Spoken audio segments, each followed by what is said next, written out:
네, 그럼 오늘 수업 시작하도록 하겠습니다. 오늘은 출애굽기 17강 시간인데요. 출애굽기 32장 9절에서 14절 말씀을 가지고 하나님이 어떻게 뜻을 변개하실 수 있나, 이런 제목으로 수업을 해보겠습니다. 오늘 본문 말씀을 함께 읽어보겠습니다. 9절에 14절입니다. 시작. 여호와께서 또 모세에게 이르시되 내가 이 백성을 보니 목이 뻣뻣한 백성이로다. 그런즉 내가 하는 대로 두라. 내가 그들에게 진노하여 그들을 진멸하고 너를 큰 나라가 되게 하리라. 모세가 그의 하나님 여호와께 구하여 이르되 여호와여 어찌하여 그 큰 권능과 강한 손으로 애굽 땅에서 인도하여 내신 주의 백성에게 진노하시나이까.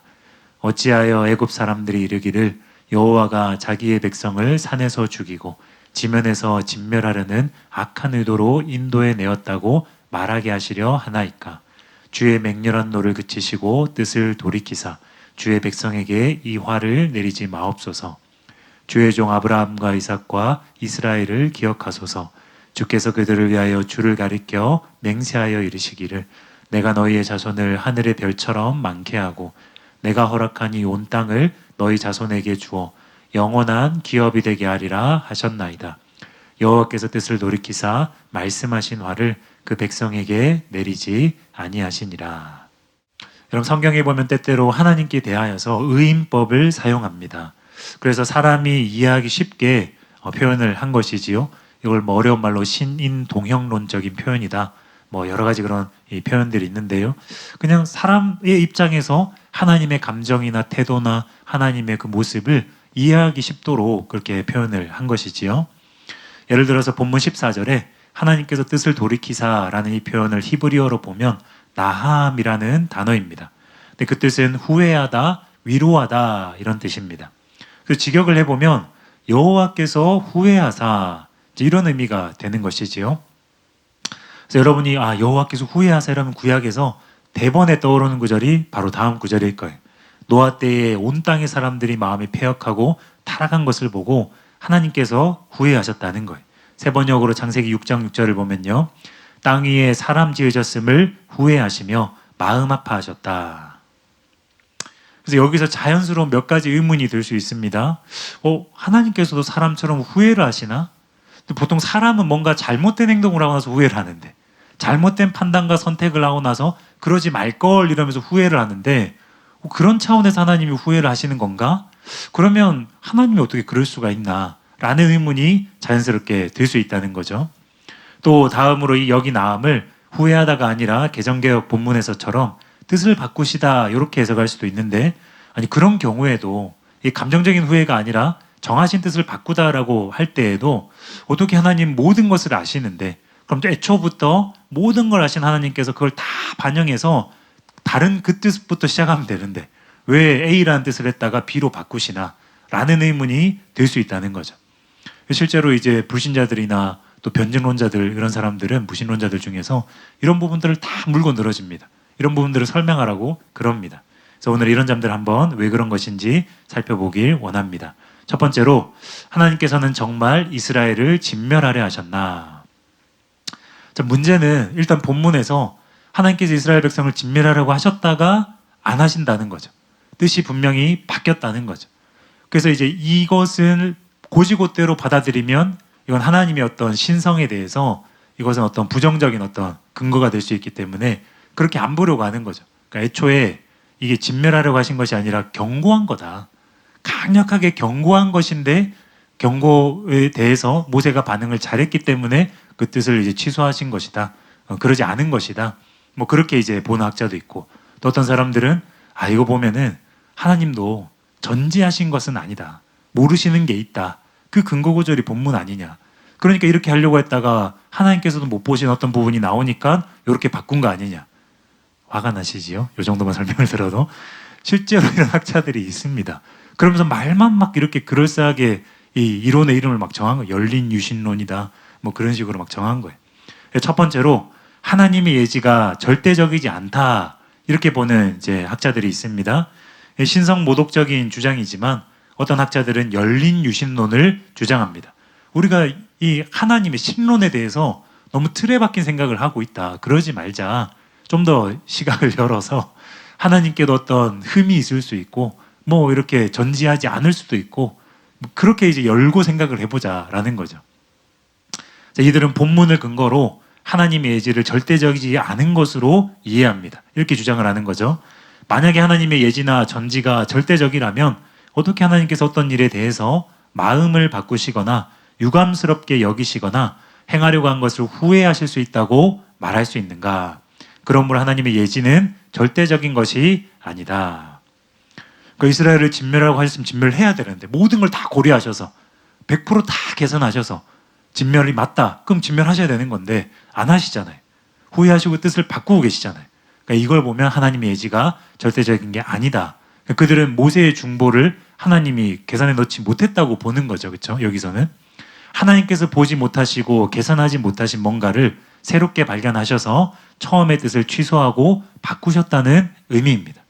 그러나 이 견해는 너무 단편적으로 성경을 이해하고 있는 것이고 무엇보다도 신성모독적인 주장입니다. 그럼 성경을 보면요, 꼭 오늘의 본문의 사례와 100% 일치하는 건 아닌데 하나님께서 정하신 뜻을 바꾸신 여러 경우가 나옵니다.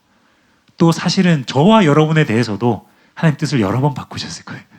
오늘 수업 끝까지 들으시면 아시겠지만 구원하려고 하셨다가 뭐 때로는 어떤 사람은 취소한 사람도 있을 것이고 여기는 잘 없겠지만 또 어떤 사람은 멸망하려고 뜻을 정하고 계셨다가 반응을 잘해서 또 구원하시는 그런 경우도 있을 것이고 한 사람 한 사람에 대해서도 하나님께서 뜻을 얼마든지 바꾸실 수 있다는 거예요.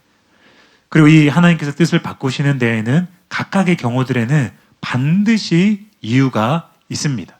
신실하신 하나님께서 공평하고 정의로우신 하나님께서 절대로 형평성에 어긋나는 이유 없는 까닭 없는 어떠한 행동을 하시지 않는다는 거예요. 여기에는 하나님께서 뜻을 바꾸실 만한 사람의 반응이 있었기 때문에 그 뜻을 바꾸신 것입니다. 즉 하나님께서는 사람이 바르게 반응하면 심판을 취소하시고 사람이 바르게 반응하지 못하면 복이 아니라 화를 내리시기도 하십니다. 그것이 구약에 계속 기록되어 있어요. 신약에도 예수님을 통해서도 다 기록이 되어 있어요.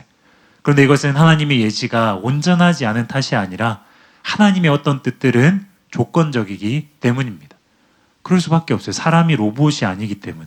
만약에 광물이나 우주 만물이나 자연물에 대해서 자유의지가 없는 어떤 그런 것에 대해서 하나님께서 뜻을 정하셨다. 그럼 그대로 계속 가야 되는 거예요.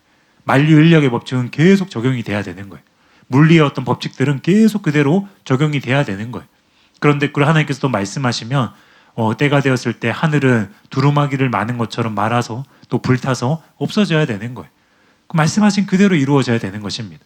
근데 사람은 로봇이 아니지요. 하나님께서 애초에 사람을 지으실 때에 자유의지와 선택권을 주셨지요. 그것은 반응을 보시겠다는 거예요. 그의 행동과 그의 어떤 선택들을 보시겠다는 것입니다.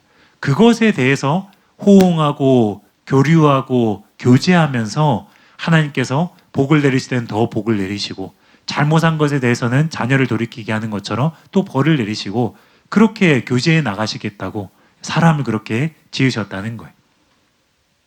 그 조건이 무엇이냐? 그것은 바로 그 조건에 해당하는 사람의 반응이라는 거예요. 사람의 반응이 바뀌었기 때문에 당연히 예정된 결과도 뒤바뀌는 것입니다. 그러나 여기에서도 중요한 것은 하나님께서 그가 그렇게 반응하실 것까지 모두 알고 계신다는 사실입니다. 그래서 예지 예정이라고 하는 거예요. 그러므로 본문의 경우에도 하나님께서는 이스라엘을 심판하기로 뜻을 정하셨어요. 그럴 만한 행동을 했기 때문에 이때도 사람의 반응 때문에 심판을 계획하신 거예요. 그러나 그 뒤에 또 다른 사람의 바른 반응, 즉 모세의 중보라는 새로운 변수가 나왔기 때문에 하나님께서 뜻을 바꾸신 것이다. 그렇게 이해하는 것이 본문에 맞고 또 성경적인 생각이라는 거예요. 둘째로 하나님의 예지는 절대적이고 실제로 이스라엘을 진멸하려고 하셨다. 본문에서 하나님께서는 실제로 이스라엘을 진멸하려고 하셨습니다. 그 증거 몇 가지를 살펴보면요. 먼저 첫 번째로 이스라엘이 지은 죄가 사소한 죄가 아니었습니다. 왜냐하면 그들이 하나님과 언약을 깨뜨리는 중범죄라고 할 수 있는 우상숭배의 죄를 범했기 때문입니다. 출애굽기 32장 1절에서 6절을 보면요. 백성이 모세가 산에서 내려옴이 더딤을 보고 모여 백성이 아론에게 이르러 말하되 일어나라 우리를 위하여 우리를 인도할 신을 만들라. 이 모세 곧 우리를 애굽 땅에서 인도하여 낸 사람은 어찌 되었는지 알지 못함이니라. 아론이 그들에게 이르되 너희의 아내와 자녀의 귀에서 금고리를 빼어 내게로 가져오라. 모든 백성이 그 귀에서 금고리를 빼어 아론에게로 가져오매 아론이 그들의 손에서 금고리를 받아 부어서 조각칼로 새겨 송아지 형상을 만드니 그들이 말하되 이스라엘아 이는 너희를 애굽 땅에서 인도해낸 너희의 신이로다 하는지라. 아론이 보고 그 앞에 제단을 쌓고 이에 아론이 공포하여 이르되 내 일은 여호와의 절일이니라 하니 이튿날에 그들이 일찍 일어나 번제를 드리며 화목제를 드리고 백성이 앉아서 먹고 마시며 일어나서 뛰놀더라. 이처럼 이스라엘 백성은 하나님을 잊어버렸어요. 모세도 잊어버렸어요. 그리고 앞에 나온 것처럼 자기를 위하여 자기의 신을 새롭게 만들었습니다. 이미 언약을 다 깨버린 거예요. 그 신에게 제단을 쌓고 제사를 드렸어요. 하나님 보시기에 가증한 우상 숭배이지요. 하나님 보시기에 심각하게 부패한 것이지요. 그래서 목이 뻣뻣한 백성이다, 부패하였다, 뭐 이런 표현들이 다 굉장히 하나님 보시기에 심각한 상태라는 것을, 버림받을 수도 있는 상태라는 것을 보여주는 그런 어떤 강력한 표현들이라는 거예요. 이스라엘 백성이 하나님과의 언약을 깨뜨리고 우상을 섬겼기 때문에 하나님께서 그들을 파멸하려고 하셨습니다. 여러분 잘 알다시피 고대 근동에서의 언약이라는 것은 뭐 잘라 쪼갠 그 새를 중간에 놓고 지나간다든지, 뭐 재물을 반으로 쪼개어서 그 피를 뿌리고 지나간다든지, 하나님께서 시내산에서 이스라엘 백성과 언약을 맺을 때에도 이 짐승을 잡아서 그 잡은 피를 백성에게 뿌렸잖아요. 이 피의 언약이라는 것이고, 이건 목숨이 달려있는 것이란 거기 때문에 언약을 깨뜨렸다, 그것은 곧 목숨을 잃어버려도 어떠한 항변을 할 수 없는 그 정도로 무겁고 진중한 것이 바로 하나님과 이스라엘 백성 사이에 맺은 언약이라는 거예요. 그런데 그들이 우상 숭배를 범함으로써 이 언약을 깨뜨렸습니다. 출애굽기 32장 7절 10절을 보면요, 하나님께서 굉장히 강력하게 말씀하세요. 여호와께서 모세에게 이르시되 너는 내려가라. 내가 애굽 땅에서 인도해낸 내 백성이 부패하였도다. 나의 백성이 아니라 내 백성이라 그러시죠. 그들이 내가 그들에게 명령한 길을 속히 떠나 자기를 위하여 송아지를 부어 만들고, 그러니까 뭐 하나님의 형상을 송아지로 만들었다, 우리를 애굽에서 인도해낸 신을 송아지로 만들었기 때문에 이거 엄밀히 우상숭배로 볼 수 없다, 이게 다 안 되는 거예요. 왜냐하면 하나님께서 명백하게 지금 말씀하셨거든요. 자기를 위해서 송아지를 부어 만들었다 그랬거든요. 하나님을 형상을 만들었다 이렇게 말 안 하잖아요. 자기를 위하여 송아지를 부어 만들었다. 그들이 여호와의 모습을 상징화해서 송아지로 만들까 아무 의미가 없는 거예요. 하나님 보시기에 이것은 자기를 위한 것이고 송아지를 만든 우상숭배다. 여기로 게임이 끝난 것입니다. 그것을 예배하여 그것에게 제물을 드리며 말하기를 이스라엘아 이는 너희를 애굽 땅에서 인도하여 낸 너희 신이라 하였도다. 여호와께서 또 모세에게 이르시되 내가 이 백성을 보니 목이 뻣뻣한 백성이로다. 진멸하려고 하실 때마다 이 표현을 써요. 목이 뻣뻣하다. 그런즉 내가 아는 대로 두라. 내가 그들에게 진노하여 그들을 진멸하고 너를 큰 나라가 되게 하리라. 이처럼 7절에 내 백성이라는 표현, 9절에 목이 뻣뻣한 백성이라는 표현, 특히 10절에 그들을 진멸하고 이 표현을 볼 때에 하나님께서는 경고가 아니라 이렇게 하나님 이렇게 하겠다 이 정도가 아니라 실제로 진멸하려고 하셨어요. 이 뜻을 정하셨습니다. 이에 대해서 한정건 교수님 이렇게 설명하셨습니다. 부패하다의 소하트는 파멸하다, 멸망시키다, 부패하다이다. 이 단어는 멸망하다라는 의미로 더 많이 사용되었다. 창세기 6장 11절의 강포라는 단어와 함께 하나님께서 세우신 창조 질서가 어떻게 파괴되었음을 나타내어주는 단어였다. 그러니까 홍수 심판을 할 때 이런 단어들을 썼다는 거죠. 진짜 심판하려고 할 때 쓰는 단어라는 거죠. 노아 시대에 그들이 하나님의 질서를 파괴하였기에 하나님이 그들을 멸절할 것을 결심하셨다. 출애굽기 본문에서는 그들이 하나님과 백성의 아름다웠던 관계를 파괴했음을 나타낸다. 따라서 그들을 멸절하고자 하는 결심을 할 것이다. 하나님께서는 그들을 내가 애굽 땅에서 인도하여 낸 내 백성이라고 표현하였다. 하나님께서 인도한 것이 아니라 내가 인도하였고 하나님의 백성이 아니라 내 백성이라고 말하고 있음에 유의할 필요가 있다. 하나님 모세에게 그들이 목이 뻣뻣한 백성이라고 말씀하셨다. 뻣뻣한의 카세는 굳은 완고한이다. 성경에서 이 문구는 이스라엘이 하나님을 버리고 우상 숭배하는 모습을 비유적으로 표현하기 위해 자주 사용되었다. 진멸하고의 칼라는 완성하다, 끝내다, 마치다이지만 강세형으로 사용될 때는 종결에 이르기까지 완성하거나 끝내버린다라는 강한 의미를 지닌다. 그 백성을 이 지문에서 끝이 나게 만들어버리겠다는 의미이다. 너무너무 무섭죠. 끝났다. 이 백성 이제 끝났다. 내가 끝낼 것이다. 한 명도 남김없이. 하나님 이렇게 말씀하셨으면 이게 얼마나 무섭고 강력한 표현입니까? 그래서 여러분, 이스라엘은 언약을 어기고 우상 숭배했고 하나님께서는 목이 뻣뻣하고 부패한 백성을 진멸하겠다. 홍수 심판으로 심판하신 것처럼 끝내버리겠다. 너무나 명백하지요. 그래서 이 하나님의 말씀을 단지 경고로 해석하거나 또 하나님의 예지가 절대적이지 않다라는 식으로 해석해서는 안 됩니다. 하나님 분명히 여기에서 이스라엘 백성을 끝내버리려고 하셨어요. 정말 절체절명의 위기였다. 이렇게 이해를 해야 된다는 것입니다. 그렇지만 모세의 위대한 중보로 인해서 하나님께서 그 정하신 뜻을 바꾸신 것, 그것을 보여주는 것입니다. 테렌스 프레다임 이에 대해서 이렇게 설명을 합니다. 구약 성경에서 하나님은 결코 어떤 잘못된 것을 후회하시는 분이 아니다. 하나님의 모든 행동은 적절하고 정당한 것으로 여겨진다. 하나님의 후회하심은 도리어 이미 취하여진 방향이나 이미 내려진 결정을 뒤바꾸는 것을 가리킨다. 그러나 하나님은 어떤 악한 일을 후회하시는 분이 아니다. 화는 인간의 삶 속에서 온전한 행복을 방해하는 모든 것들을 가리킨다. 하나님의 심판과 그로 인한 결과도 그에 포함된다. 따라서 하나님께서 화를 뉘우치셨다는 것은 이전의 심판 결정을 돌이키기로 결정하셨음을 의미한다. 그러니까 이제 의인법 때문에 오히려 이게 헷갈리게 된 것인데, 첫 번째로는 이게 후회하다라는 의미가 아니라는 거예요. 그게 적절하지가 않다는 거예요. 하나님께서 뭔가 잘못된 행동을 하고 후회한 것처럼 보이기 때문에.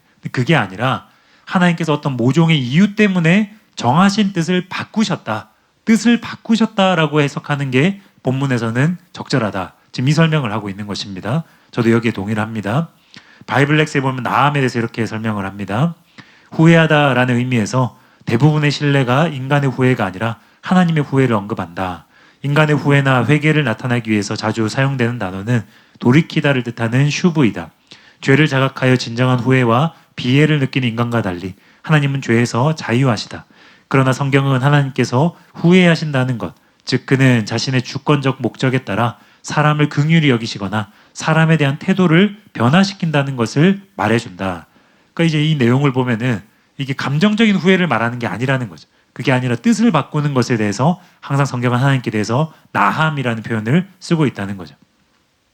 표면상으로 볼 때 이런 언어는 하나님의 불변성을 단언하는 어떤 구절들과 상충하지 않는다 하더라도 좋아하지 않는 것 같이 보인다. 그러나 나함이 하나님께 사용될 때 그 표현은 신인 동형론적인 것이며 궁극적 긴장은 없다. 단지 인간의 제한되고 세상적이고 유한한 관점에서 볼 때 하나님의 뜻이 변화한 것 같이 보일 뿐이다.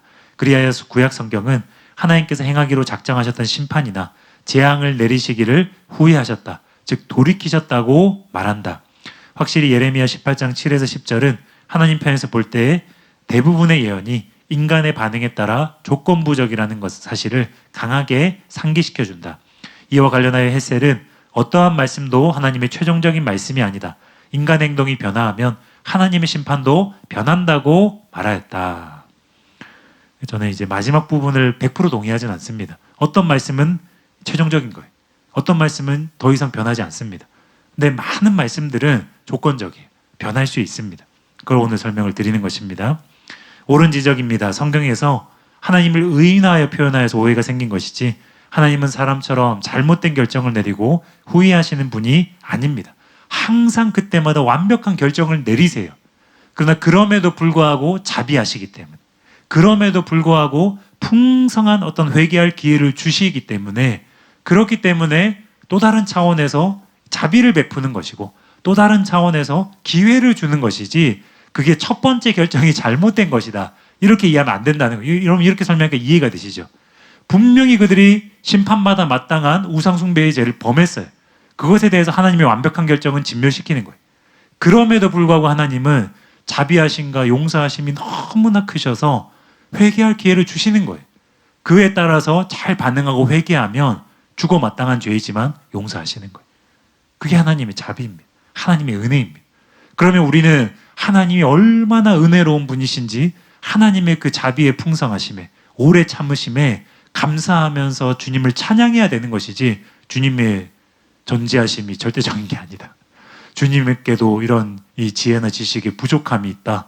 이런 식으로 해석을 하는 게 얼마나 이 신성 모독적인 것이고 얼마나 말도 안 되는 해석입니까?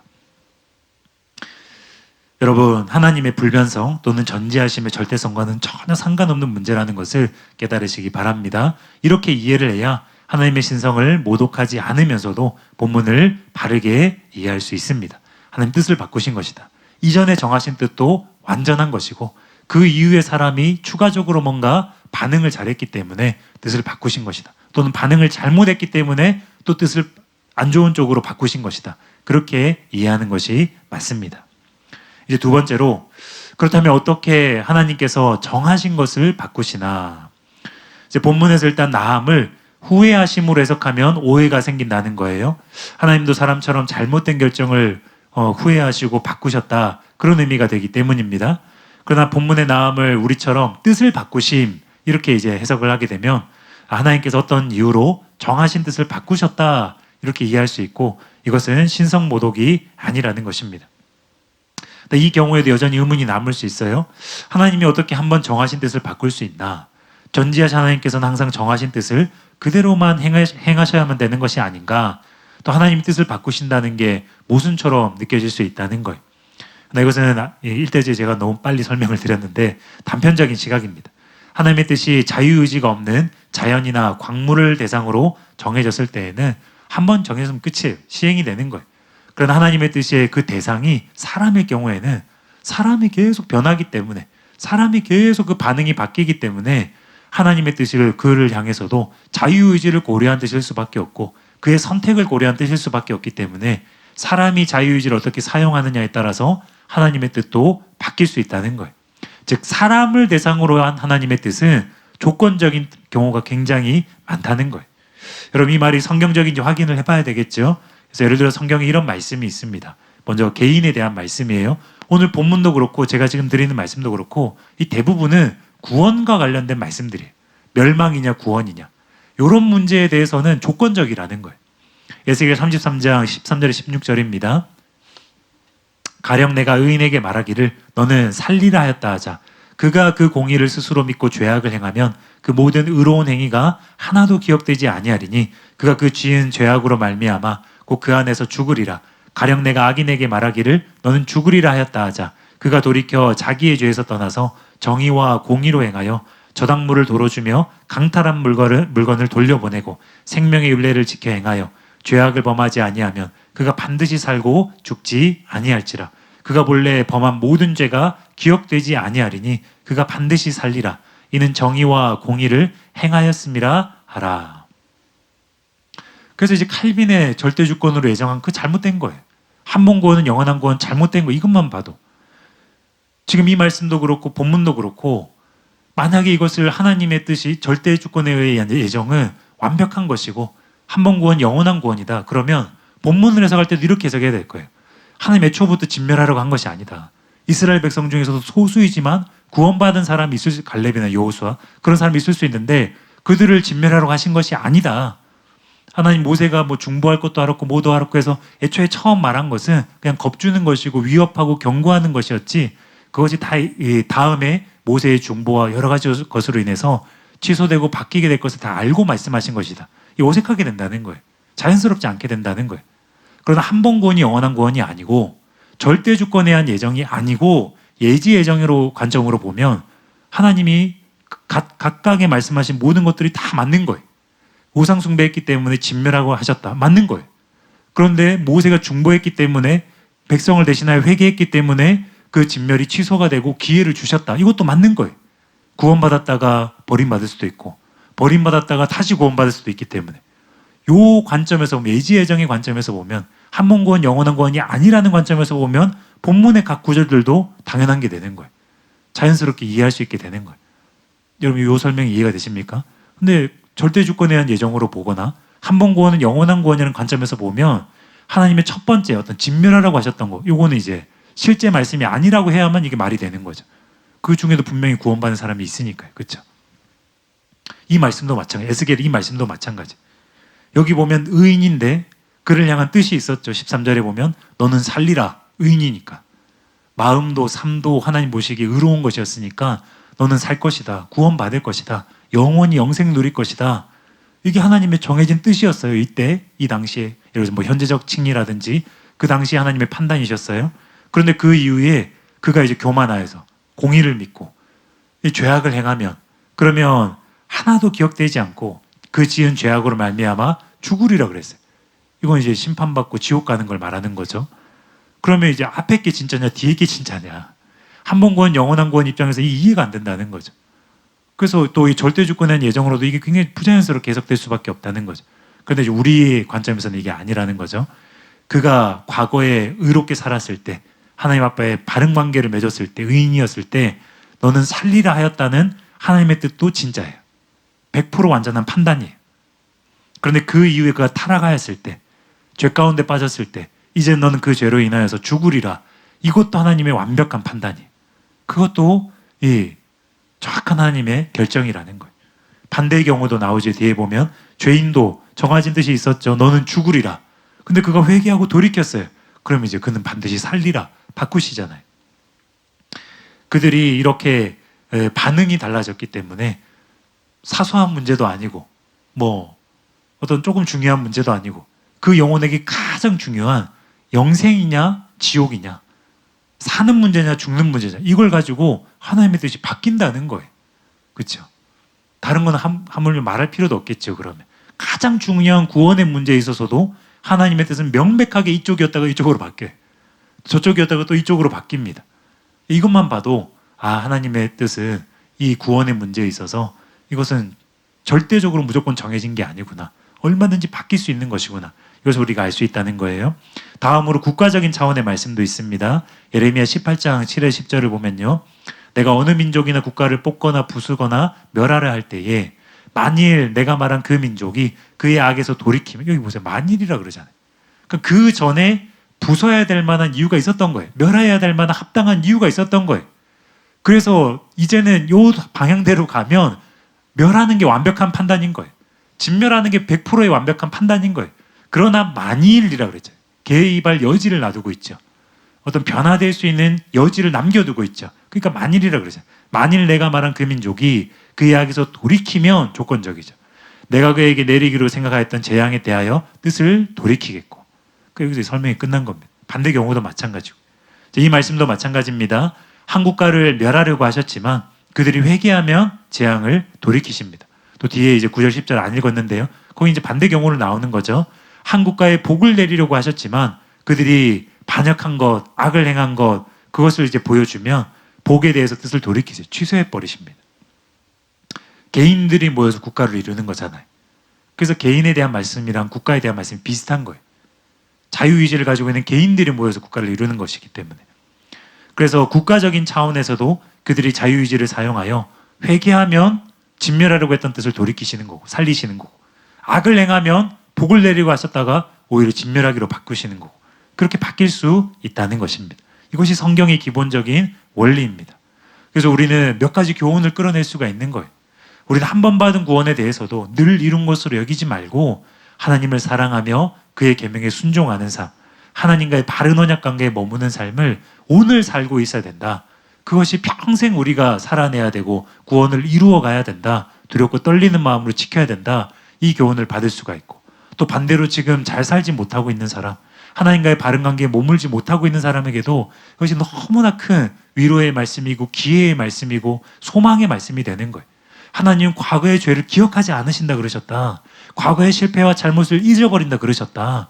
지금 주님께로 나아가서 회개하고 주님의 은혜를 구하고 붙들게 되면 과거의 악을 없애버리시고 너는 반드시 살리라. 아까 그 말씀 있었잖아요. 그냥 살리라도 아니에요. 반드시 살리라 라고 말씀하시면서 회복시켜 주시고 은혜를 주시는 사랑과 다르게 얼마나 오랫동안 참으시고 기회를 주시는 정말로 좋으신 아버지라는 것을 반대편으로 또 우리가 은혜를 받아야 되는 거예요. 한편 본문 말씀은요 위의 말씀들과는 달리 위의 말씀들은 그 대상이 바르게 반응하거나 그 대상이 바르게 반응하지 못해서 뜻이 바뀐 경우에 근데 본문은 대상이 우상숭배한 이스라엘 백성이 아니라 모세가 중보하는 거잖아요. 잘못한 이스라엘 백성이 민족적으로 회개해야 되는데 그게 아니라 모세가 지금 중보기도를 하고 있습니다.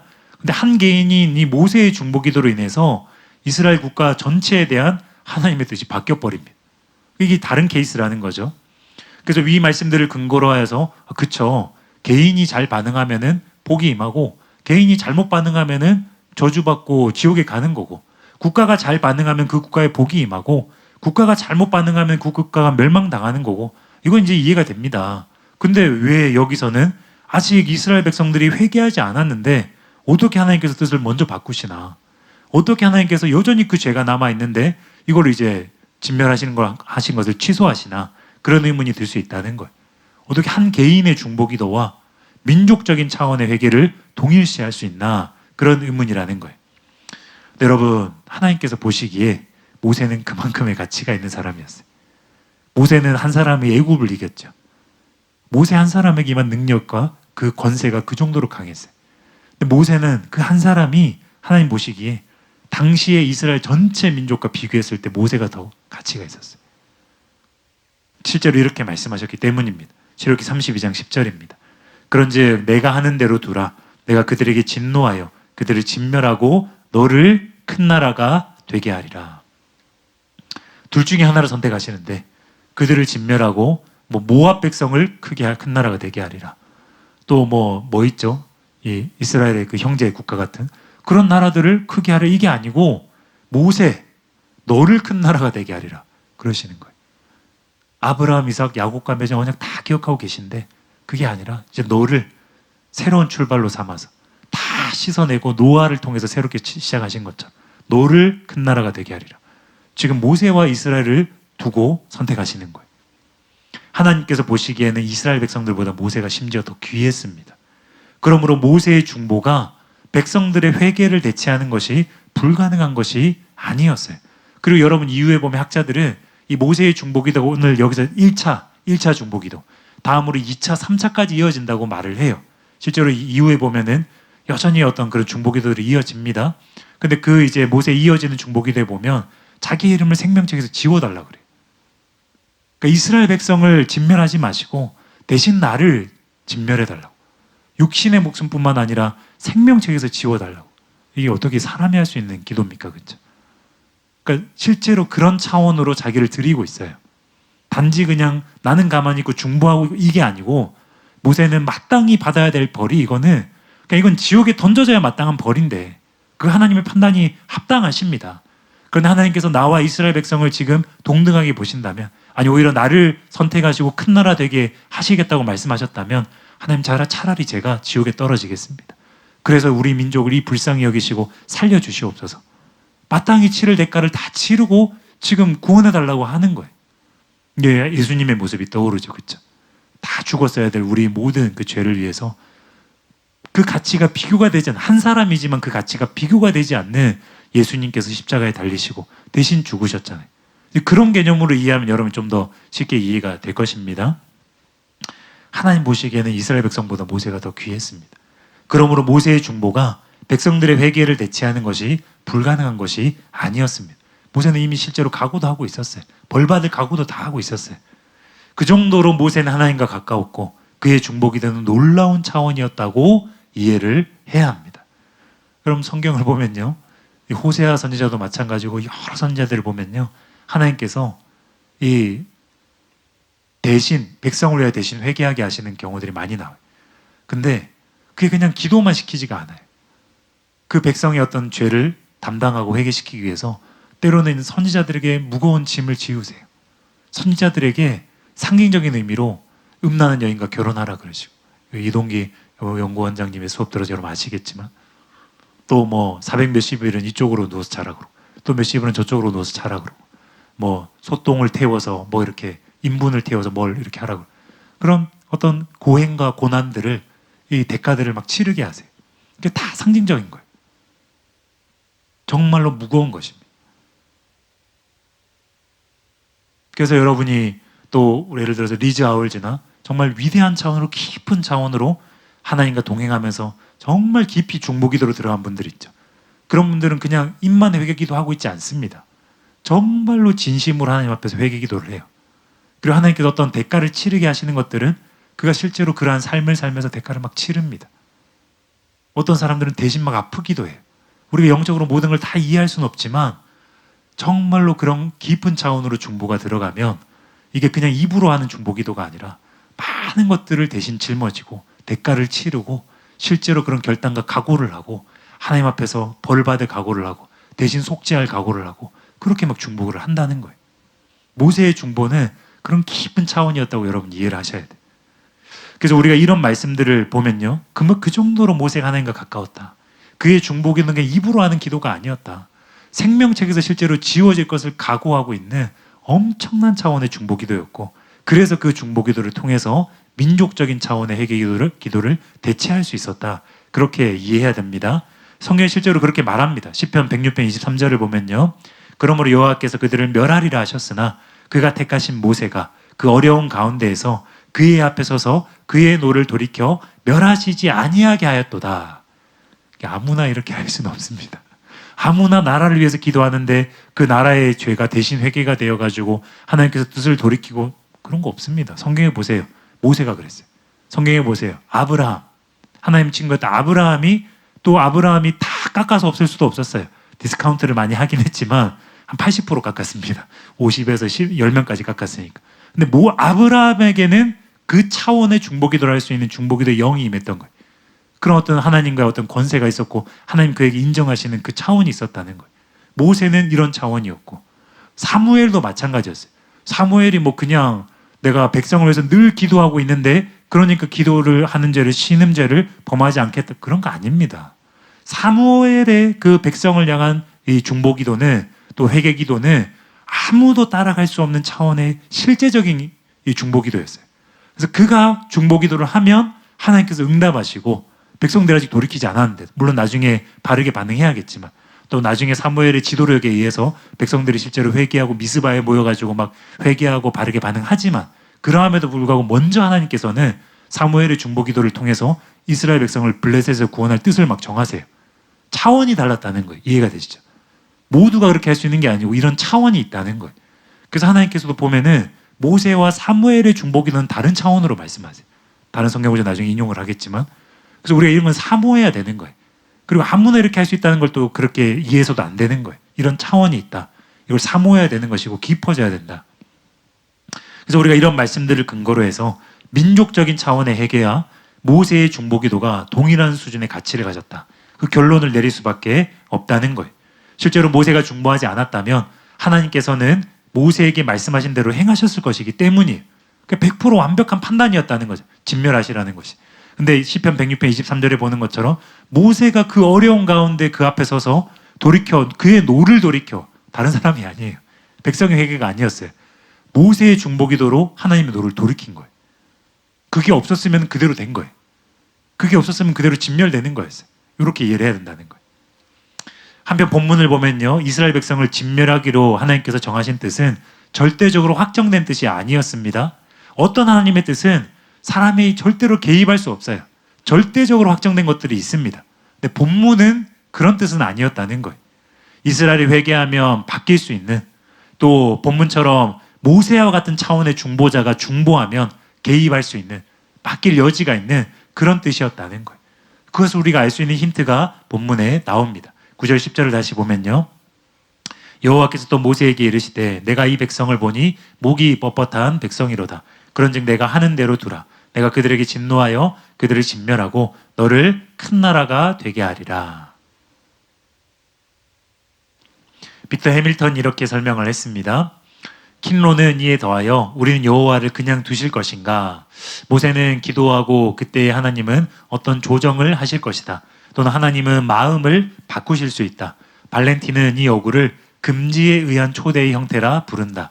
기도에 관한 경건 서적에서 필립 얀시는 유사하게 모세는 이 말씀을 명령으로 듣기보다는 한계에 이르렀지만 철회하기를 원하시는 어쩔 수 없는 부모의 한숨으로 듣는다. 제가 이제 이렇게 설명하는 게 너무 낮은 차원인 것 같아서 자꾸 이렇게 안 하려고 했는데, 이 흡사 나 말리지 마 그거 있잖아요. 싸울 거라고 이제 나 말리지 마, 절대로 말리지 마, 말리면 안 된다, 말리지 마, 제발 말려줘 막 이런 것 같이 이렇게 느껴진다는 거. 어떤 면에서는 100% 같은 이 비유로 볼 수는 없지만 이렇게 여지를 두고 있다는 거예요. 그러니 내가 하는 대로 두라.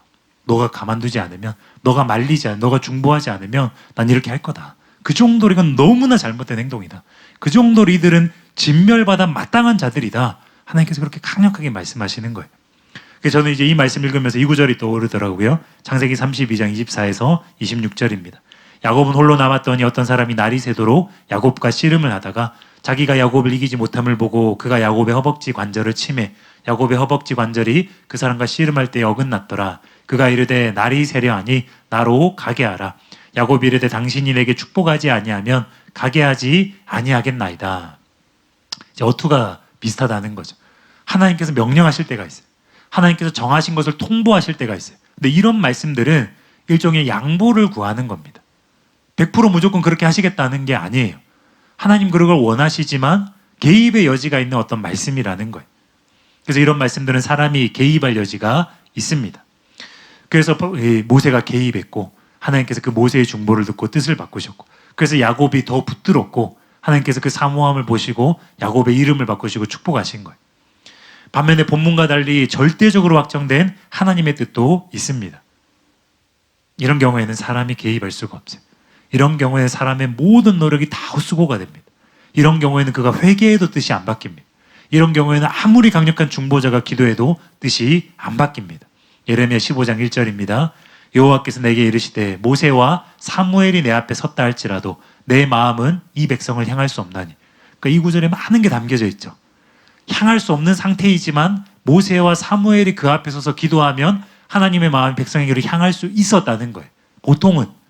그게 이제 오늘 구절에 대한 정답이고 설명입니다. 그런데 어떤 경우에는 지금 예레미야 15장 1절의 이 경우에서는 모세와 사무엘의 차원의 중보자들이 그 앞에서 여러분 이스라엘 백성이 회개할 수 있었겠습니까? 이 차원인데 이 지경에 이르렀는데 그들은 이미 우상 숭배하고 거역하고 반영해서 스스로의 회개는 기대할 수 없는 상태였겠죠. 그래서 본문에서도 모세가 대신 중보한 것인데 근데 지금 그 수준만 해도 넘어선 거예요. 이 사람들은 스스로 회개할 수 없어요. 누군가 중보자가 중보하는 게 마지막 희망인데 그걸로도 안 되는 단계다 지금. 그 말씀을 하시는 거예요. 그래서 그들을 내 앞에서 쫓아내보내라. 이 말씀을 보면 표현이 죄송하지만 하나님의 어떤 뜻에 대해서는 협상의 여지가 있는 말씀이 있어요. 그리고 어떤 경우에는 협상이 불가능한 말씀이 있습니다. 그리고 그 협상 대상은 일반인이 아니라 모세와 사무엘과 같은 하나님의 친구이자 위대한 선지자 반열의 사람들이. 그래서 딱 집어서 말씀하시잖아요. 아무나 말씀하세요. 선지자들도 다 아니라 선지자 중에서 특별히 이 두 사람 집으시잖아요. 그리고 이 둘의 사역의 특징을 보면 이 두 분의 특징을 보면 민족적인 차원의 중보를 굉장히 깊게 하셨다. 그 두 분이라는 거예요. 그들의 중보 기도로 바꿀 수 있는 하나님의 뜻과 마음이 있고 그들의 중보로도 변할 수 없는 뜻이 있다는 것입니다. 그래서 사무엘의 사역을 우리가 돌이켜보면 사무엘의 중보로 이스라엘 백성이 블레셋으로부터 구원받기도 하고 재앙을 면하기도 했어요. 이거는 이제 개입할 여지가 있는 뜻이었어요. 그런데 사무엘이 사울 왕이 부패하여서 자기가 세운 왕이기 때문에 안타까운 마음으로 기도했지만 사울이 부패해서 하나님께 버림받고 나서는 그를 위한 중보가 역사하지 않았습니다. 하나님께서는 사무엘에게 이제 더 이상 사울을 위한 기도를 그치라고 그것을 듣기 싫다고 하나님께서 말씀하셨어요. 이처럼 사람도 국가도 회개할 기회가 있을 때에는 하나님께서 뜻을 바꾸십니다. 심지어 그 죄가 우상숭배의 죄라 할지라도 회개할 기회가 남아있을 때에는 그가 회개하면 뜻을 바꾸시고 또 중보자의 중보기도를 통하여서 뜻을 바꾸실 수 있습니다. 그러나 우상숭배의 죄가 반복되어서 그 선을 넘어버리면 하나님께서만이 아시는 그 선을 넘게 되면 그는 육이 됩니다. 버림받게 돼요. 이 상태가 되면 하나님의 뜻은 변하지 않습니다. 돌이킬 수 없습니다.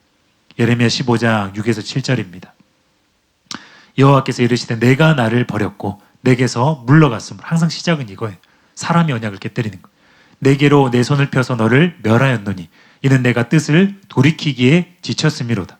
여러 번 돌이키셨다는 거죠. 수도 없이 돌이키셨지만 지칠 정도로 돌이키셨지만 바뀌지 않았기 때문에 이제는 끝났다. 그게 다 이 구절에 담겨 있는 거죠. 내가 그들을 이 땅의 여러 성문에서 키로 까불러 그 자식을 끊어서 내 백성을 멸하였나니 이는 그들이 자기들의 길에서 돌이키지 아니하였습니다. 여러분 보십시오. 항상 순서는 백성들이 하나님을 먼저 버리고 우상 숭배하는 것입니다. 그리고 멸망당하기 전에 하나님께서는 뜻을 여러 번 돌이키십니다. 그리고 그러나 뜻을 돌이키고 돌이키셨는데도 백성들이 지속적으로 우상 숭배하며 어느 순간에는 육이 되는 거예요. 그때는 하나님께서 뜻을 돌이키시게 지치시게 되는 거예요. 그럼 그 뜻은 확정된 뜻이에요. 절대적인 뜻이 되는 겁니다. 그때는 어떠한 위대한 중보자가 찾아와도 변하지 않아요. 멸망당하는 겁니다. 살아있으나 죽은 자들, 살아있으나 지옥행인 자들, 예수님이 뱀들아 독사의 자식들아 했던 자들, 그런 자들이 돼버리는 거예요. 사무엘상 15장 26에서 29절입니다. 사무엘이 사울에게 이르되 나는 왕과 함께 돌아가지 아니하리니 이는 왕이 여호와의 말씀을 버렸으므로. 그렇죠? 똑같죠? 여호와께서 왕을 버려 이스라엘 왕이 되지 못하게 하셨음이니이다 하고, 사무엘이 가려고 돌아설 때 사울이 그의 겉옷자락을 붙잡음에 찢어진지라. 사무엘이 그에게 이르되 여호와께서 오늘 이스라엘 나라를 왕에게서 떼어 왕보다 나은 왕의 이웃에게 주셨나이다. 이스라엘의 지존자는 거짓이나 변개함이 없으시니 그는 사람이 아니시므로 결코 변개하지 않으심이니이다 하니. 이런 차원의 하나님의 뜻은 변개하지 않습니다. 이 말씀이 선포되면 그때는 끝입니다. 이런 차원으로 유기되면 개인도 국가도 끝입니다. 여러분, 노아 시대의 사람들은 이런 차원의 뜻이 정해져 버린 거예요. 홍수 심판을 당했어요. 소돔과 고모라 때의 사람들은 이런 차원의 뜻이 정해져서 심판받았습니다. 유황불로 멸망당했어요. 아수르와 바벨론에 멸망당한 이스라엘과 유다도 이 진리에서 예외가 아니었어요. 수도 없이, 여러분 열왕기상하, 사무엘상하 다 보세요. 역대상하 수도 없이 주님께서 기회를 주셨지만 그들이 돌이키지 않자 멸망당했어요. 멸국의 멸문지화의 모든 그런 멸망을 당했어요. 니느웨는 심판 직전에 마지막 기회가 주어졌어요. 그래서 요나를 통해서 그 마지막 기회에 잘 반응했을 때, 요나 선지자가, 여러분 요나를 절대로 우습게 보지 마세요. 요나는 심지어 선지자였어요. 하나님의 마음을 우리 누구보다 잘 아는 위대한 하나님의 사람이었어요. 그런 요나가 볼 때도 너무나 악한, 정말 보통 악한 게 아니어서 그곳에 전해서 말씀 전하는 게 너무나 싫었던 악하디 악한 그 백성이었는데 마지막 기회를 잘 붙잡아서 그들이 살아남았어요. 커트라인에서 통과한 거죠.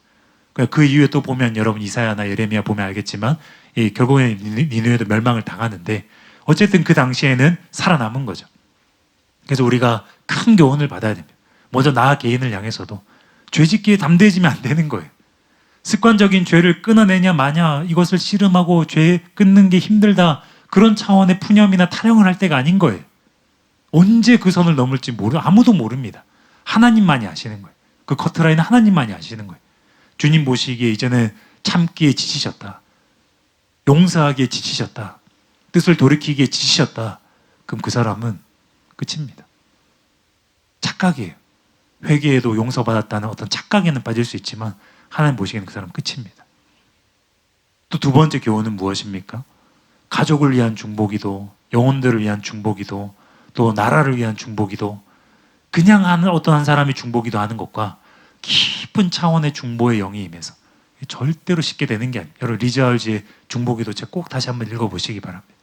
어떠한 훈련과 연단과 대가지불과 자아를 내려놓는 것이 필요한지, 그러한 실제적인 이 중보의 훈련을 통해서 한 사람이 중보기도자로 세워지면 그 사람의 중보는 굉장히 강력해요. 하나님께서 다르게 받으십니다. 그래서 그 사람의 중보를 통해서 리자얼지의 중보기도 보세요. 그럼 굉장히 다른 사람들은 바꿀 수 없는 사람들이 막 바뀝니다. 다른 사람들은 구원할 수 없는 그런 사람들이 막 하나님께 구원받습니다. 어떤 깊은 차원의 중보가 들어갔기 때문에 하나님께서 더 강력하게 개입할 여지가 생기는 거예요. 하나님께 더 강력하게 역사하신 어떤 합법적인 그런 통로들이 막 열리게 되는 거예요. 그 한 사람의 대가지불을 했기 때문에, 대신하여서. 절대 그냥 되는 게 아닙니다. 그가 대신하여서 대가지불을 했기 때문에. 그러니까 여러분 가족 구원을 받기 원하면 대가지불을 하셔야 되는 거예요. 중보하셔야 되는 거예요. 지금 제가 설명드린 이러한 차원의 실제적인 훈련과 대가지불이 겸비된 중보기도를 하셔야 되는 거예요. 모세에게는 이것이 열려 있었어요. 모세에게는 이 차원의 중보가 열려 있었어요. 그 한 사람의 중보로 인해서 국가의 흥망성쇠가 결정되었어요. 근데 우리에게는 몇 명 안 되는 가정이에요. 가정의 영혼을 놓고, 가족들의 영혼을 놓고 우리는 기도한다 하면서, 그들을 위해서, 구원을 위해서 애쓴다 하면서 얼마나 실제적인 중보를 못할 때가 많습니까? 얼마나 가벼운 차원으로 기도할 때가 많습니까? 여러분 모세처럼 마음을 찢고 계십니까? 예레미야처럼 막 눈이 짓눌려져 가지고 눈물을 너무 많이 흘려서 그런 눈물의 선지자처럼 울고 계십니까? 여러분 바울처럼 동족이 구원받는 그것을 위해서 얼마나 마음을 찢으면서 기도하고 계십니까? 그거 안 하고 있으면 아직 중보가 깊어지지 않은 거예요. 그거 안 하고 있으면 아직 중보자로서의 깊은 은혜를 아직 못 받은 거예요. 이런 차원이 있는데 왜 사모하지 않으십니까? 이런 차원이 있고 이러한 차원의 기도는 다르게 역사하는데 왜 사모하지 않으십니까? 지금 여러분의 차원의 중보로 가족들이 변화되지 않았고, 지금 여러분의 차원의 중보로 그 사람이 뭐 잘 반응할 것이 지금 기대되는 게 아니라면, 근데 그거는 그 사람의 문제이지만 우리가 할 수 있는 게 아직 남아있다는 거예요. 이해가 되시죠? 그가 완악하다 할지라도 우리가 할 수 있는 게 아직 남아있다는 거예요. 내가 깊은 중보자가 되면 되는 거예요. 내가 하나님의 마음을 깊이 아는 중보자가 되면 되는 거예요. 그러면 하나님께서 더 강력하게 역사하세요. 더 강력하게 기회를 주십니다. 때로는 모세에게 한 것처럼 이미 그가 회개하지 않았는데도 이미 막 회개를 받아주세요. 그래서 회개한 자에게 임할 법한 은혜들을 막 주시는 거예요. 이해가 막 되시죠? 회개한 자에게, 용서받은 자에게 임할 법한 막 그런 역사들이 우리 가족에 막 일어나는 거예요. 그래서 웬 말인지 웬 은혜인지 하나님께서 세차게 막 그 마음 문을 두드리시고, 웬만하면 이러한 은혜와 역사를 경험하면 사람들이 하나님 진짜 살아계시군요. 왜 그 일이 안 일어납니까? 저는 여러 가지 이유 중에 하나가 우리가 제대로 중보하지 않기 때문에. 왜 우리 가족에는 놀라운 하나님의 구원의 초청의 역사가 일어나지 않는가? 왜 초자연적인 역사가 일어나지 않는가? 왜 남들은 꿈속에서 예수님을 만나는데, 남들은 초자연적인 일들을 통해서 주님의 역사하심을 경험하는데 왜 우리 가족은 그런 일이 일어나지 않는가? 내가 아직 그 정도로 깊이 깨져서 중보하지 않았기 때문에. 저는 그것도 하나 있다고 봅니다. 그래서 우리가 지금 도전을 받아야 돼요. 우리가 목표로 삼아야 됩니다. 여러분, 결론을 말씀드립니다. 하나님 모든 사람이 구원받기 원하세요. 그러나 한 번 구원받은 사람이라 할지라도 그에 의해서 떠나 악을 행하면 하나님 뜻을 바꾸십니다. 우리 이 말씀 앞에 두려운 마음으로 서야 돼요. 기회가 있을 때 회개하고 하나님께로 다시 나아가야 됩니다. 또한 우리는 나의 구원뿐만이 아니라 영혼들의 구원을 위해서 모세와 같이 깊은 차원의 중보를 하나님께 드릴 수 있도록 은혜를 구하며 돌파해 나가야 됩니다. 모세는 본문에서 철저하게 하나님의 입장에서 기도했어요. 여러분, 하나님께서 이 애굽에서 구원하신 그 백성, 그 큰 기적과 그 놀라운 역사를 통해서 고대 근동 지방에 하나님의 이름이 널리 퍼졌는데, 정작 여기에서 진멸을 하게 되면 이것이 이스라엘 백성, 그 악한 백성은 멸망하는 게 마땅하지만 하나님의 안녕에 이것이 도움이 안 되지 않겠습니까, 주님? 하나님의 이름이 멸시당하지 않겠습니까, 주님? 저는 이스라엘 백성이 멸망당하는 게 아니라 여호와의 이름이 거룩히 여김을 받지 못하는 그것을 참을 수가 없습니다. 하나님의 입장에서 하나님의 안녕을 염려하는 차원에서 철저하게 그 기도를 드리고 있다는 거예요. 하나님께서 아브라함과 이삭과 야곱과 맺으신 언약을 성취하셔야 되는데, 아무것도 아닌 이 벌레에 불과한, 이 이슬에 불과한, 안개에 불과한 이 인생들의 잘못 때문에 하나님의 그 중요하신 구속사의 역사가 이 방해를 받는다면 그것은 얼마나 안 되는 일입니까? 그래서 주님의 입장에서, 하나님의 입장에서 계속 그 기도를 드린다는 거예요. 그래서 여러분이 중보를 할 때 이렇게 하셔야 되는 거예요. 여러분을 위한 기도할 때도 이렇게 하셔야 되는 거예요. 내가 성공하는 게 무슨 의미가 있습니까?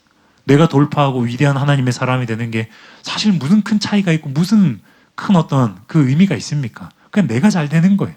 우리 가족도 구원받으면 좋죠. 근데 그게 하나님께 무슨 큰 의미가 있습니까? 사실은 다 이기적인 기도일 수 있다는 거예요. 어떤 분이 지금 얼굴에 물음표가 뜨셨는데 실제로 그렇습니다. 기도를 할 때도 그렇게 하시면 안 돼요. 물론 우리가 그런 기도도 당연히 해야 되겠고, 그런 기도 주님께서 거부하시는 게 아니에요. 그것도 주님께서 성경에 그렇게 기도하라고 하셨어요. 더 깊은 차원으로, 높은 차원으로 기도를 하셔야 돼요. 가족을 위해서 기도하는데 나는 그냥 우리 가족 구원받았으면 좋겠다, 내 자녀들 구원받았으면 좋겠다, 이거지만 하나님의 관점에서 보시라는 거예요. 하나님이 그를 얼마나 사랑하셨어요. 하나님이 그를 살리기 위해서 심지어 독생자를 십자가에 내주셨어요. 그런 엄청난 대가 지불을 하고 사랑을 하셔서 구원하려고 하셨는데 그거 다 거부했잖아요. 그거 다 거절하고 거부하고 안 믿고 하나님의 원수가 되어서 악 가운데, 죄 가운데 살면서 주님의 마음을 다 찢어놓고 하나님의 원수가 되어서 얼마나 극한 방탕에 다름질하였고 그렇게 살았던 우리 가족, 하나님의 원수입니다. 회개해야 되는 거예요. 그의 악에 대해서, 그의 악행들에 대해서 회개해야 되는 거예요. 그리고 구원에 대해서 말할 때도 당연히 그에게는 복된 소식이지만 이것도 하나님의 관점에서, 하나님, 우리 가족이 누구누구가 지금은 참 이렇게 주님 모시기에 악한 모습으로 살고 있지만 주님 저에게 주신 은혜를 그에게 준다면 그는 오히려 저보다도 더 하나님을 잘 섬길 수 있고 하나님께 충성할 수 있고 그에게 주님 주신 좋은 어떤 자질들과 장점들이 이렇게 잘 하나님의 은혜로 이 연단이 되고 훈련이 된다면 하나님의 나라의 귀한 역할을 하게 될 것이고 하나님 나라를 흥왕케 하는 데에 하나님의 이름을 거룩히 여김을 받으시도록 하는 데에 주님의 나라를 확장하는 데에 미약하나마 그가 쓰임을 받을 수 있게 되니 이것이 하나님께 얼마나 유익한 일이 되겠습니까? 주의 교회에 얼마나 유익한 일이 되겠습니까? 그래서 저는 구합니다. 그래서 저는 요청합니다. 하나님 주님 모든 것을 아시오니 우리 가족을 하나님을 위하여서 구원하여 주시옵소서. 관점이 바뀌어야 됩니다. 기도가 바뀌어야 됩니다. 구원을 위해서 기도할 때도 영혼 구원을 위해서 기도할 때에도 하나님의 관점에서 생각을 하셔야 돼요. 하나님의 마음이 얼마나 아프셨는지 먼저 그것을 헤아리시고 주님 마음을 얼마나 아프게 했는지 그것에 대해서 깊이 여러분도 탄식하고 아파하시고 그리고 그의 죄를 대신 회개하고 그리고 여러분이 그 영혼이 하나님을 위해서 얼마나 필요한 영혼인지 그 영혼이 하나님이 기쁘시게 하는 자가 되면 얼마나 주의 나라를 위해서 유익한 자가 될 것인지 예를 들 테면 그런 식으로 하나님의 입장에서 중보기도를 하시라는 거예요.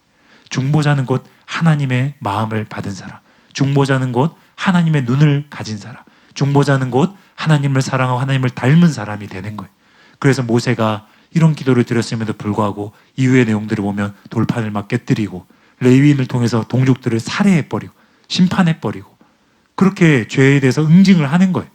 왜냐하면 이렇게 중보하는 마음도 진짜였지만 하나님의 눈과 하나님의 마음이 임하니까 이게 얼마나 극악무도한 죄악인지 의문이 이렇게 주님의 차원으로 막 의문이 올라와서 마땅히 해야 될 심판을 해버리는 거예요. 중보자는 그런 자예요. 하나님의 마음으로 기도하는 사람. 그래서 여러분이 오늘 강의를 통해서 그 은혜를 구하시기 바랍니다. 주님, 우리 가족들, 또 서울시의 영혼들, 또 대한민국의 영혼들 생각할 때에 누군가는 기도해야 되는데 누군가는 그들을 위해서 눈물을 흘려야 되고 복음을 전해야 되고 구원의 통로가 되어야 하는데 제가 너무나 나의 입장에서 이런 것들을 생각했습니다. 주님, 저도 모세와 같이 하나님의 마음으로 하나님의 눈으로 하나님의 심장을 가지고 영혼들을 위해서 기도하고 깊이 중보하는, 그래서 주님께서 그 기도를 더 들어줄 수밖에 없는, 다른 사람의 기도보다 그 중보를 더 인정하고 귀히 여기고 응답할 수밖에 없는 그러한 차원의 중보자가 되게 하여 주시옵소서. 그 은혜를 우리 모두에게 부어 주시옵소서. 기도하고 실제로 그 은혜를 받는 저와 여러분 되시길 예수님의 이름으로 축원합니다. 강의는 여기까지 마치겠습니다. 기도하고 마치겠습니다. 은혜의 성령님 감사드립니다. 오늘도 귀한 시간을 허락하시고 하나님의 마음을 알고 주님의 뜻을 알게 하시는 선하신 주님을 찬양하며 경배합니다. 하나님, 영혼들을 얼마나 사랑하시는지, 하나님 영혼들이 얼마나 구원받기를 원하시는지, 잃어버린 한 마리의 양을 찾기까지 쉬지 않고 찾으시는 선한 목자 되신 예수님의 마음을 깊이 깨닫게 하여 주시옵소서. 내 가족, 내 자식이 아니라 잃어버린 양으로서 하나님의 자녀들을 찾고 있는 주님의 심장이 내 안에 임하게 하여 주시옵소서. 모세의 그 부으셨던 그 중보의 영이 오늘 우리에게 부어지길 원합니다. 주님, 얕은 차원의 기도가 아니라, 입술로만 하는 기도가 아니라 대가를 치를 것을 다 대가를 지불하고 훈련과 연단받아야 될 것을 다 연단받고 하나님 앞에서 실제적인 기도, 깊은 중보를 드리게 되어서 주님께서 다른 사람은 몰라도 모세의 중보를 들으셨던 것처럼, 다른 사람은 몰라도 사무엘의 중보를 들으셨던 것처럼 하나님, 우리 가족을 보면 변할 길이 보이지 않고 완악한 모습이 전혀 바뀌지 않고 5년 10년을 기다려도 그가 바뀌지 않지만 하나님, 저는 이제는 제가 해야 될 일을 할 것입니다.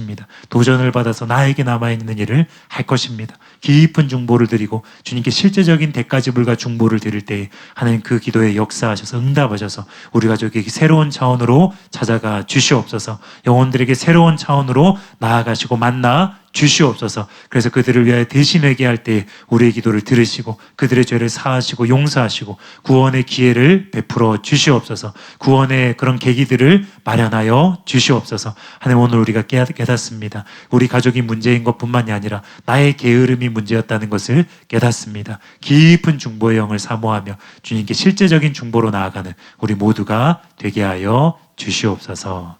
감사드립니다. 예수님의 이름으로 기도드리옵나이다. 아멘.